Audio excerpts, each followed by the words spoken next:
आप देख रहे हैं इन्हें हॉरर स्टोरीज सात्विकी द्विवेदी के साथ। तो सुनिए आज की भूतिया कहानी। एक बार की बात है, उड़ीसा के घने जंगल के पास एक छोटे से शहर में कृतिका नाम की एक जवान लड़की रहती थी। वो एक साधारण परिवार से थी। कृतिका अपने माता पिता की लाडली और इकलौती बेटी थी। उसके माता पिता उससे एक पल के लिए भी दूर नहीं रहते थे। कृतिका इतनी सुंदर थी कि वो अपनी मनमोहक मुस्कान और अपने दयालु हृदय के लिए पूरे शहर में जानी जाती थी।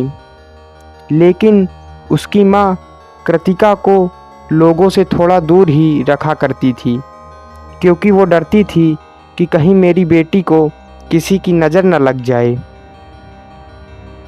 अगर कभी लोग उससे मिलने के लिए भी आते तो उसकी माँ कोई न कोई बहाना बनाकर उसे वापस भेज देती थी और लोग निराश होकर चले जाते थे।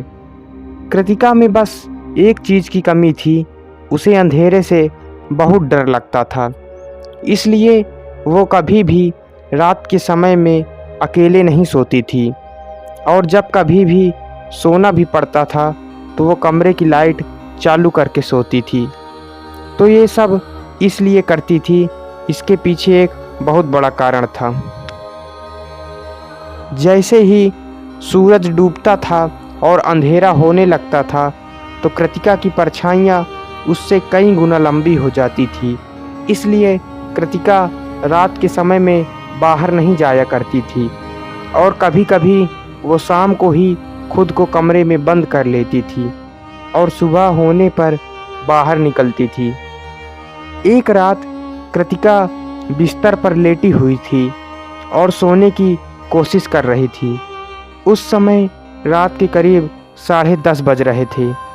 उसने अपने खिड़की के बाहर से एक अजीब सी आवाज़ सुनी। पहले तो उसने इसे नज़रअंदाज कर दिया, लेकिन कुछ देर बाद फिर से वो आवाज़ ज़ोर ज़ोर से सुनाई पड़ने लगी। अब कृतिका से वो आवाज़ नज़रअंदाज नहीं हो पा रही थी। वो डरते हुए बिस्तर से बाहर निकली और खिड़की के पास गई।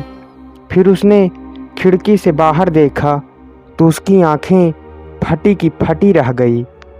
उसने देखा कि एक पेड़ के नीचे एक आदमी खड़ा था। वह लंबा और पतला था। उसका हाथ लंबा और टेढ़ा मेढ़ा था। चेहरा एकदम भद्दा और डरावना था।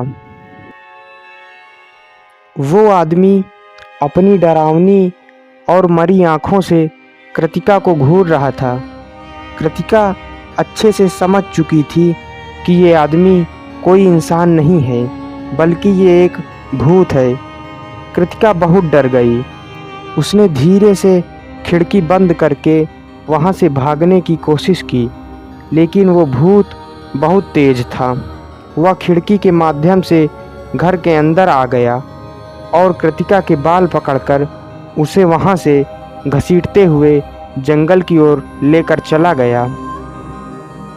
कृतिका ने उसके साथ बहुत संघर्ष किया और चिल्लाई भी, लेकिन उसकी आवाज़ किसी के कानों में नहीं गई, और भूत भी बहुत मजबूत था। उसके ताकत के आगे कृतिका की एक भी नहीं चली।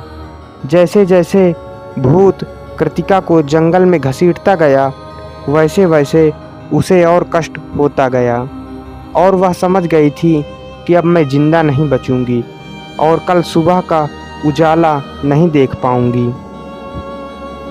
इसलिए उसने भगवान का नाम लेकर अपने आप को उस भूत के हवाले कर दिया। फिर भूत ने कृतिका को जंगल में ले जाकर मार डाला। इसके बाद वह कृतिका के शरीर को खा गया।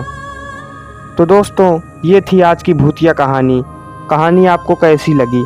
कहानी पसंद आई हो तो वीडियो को लाइक और चैनल को सब्सक्राइब कर दीजिएगा। मिलते हैं अगली भूतिया कहानी में।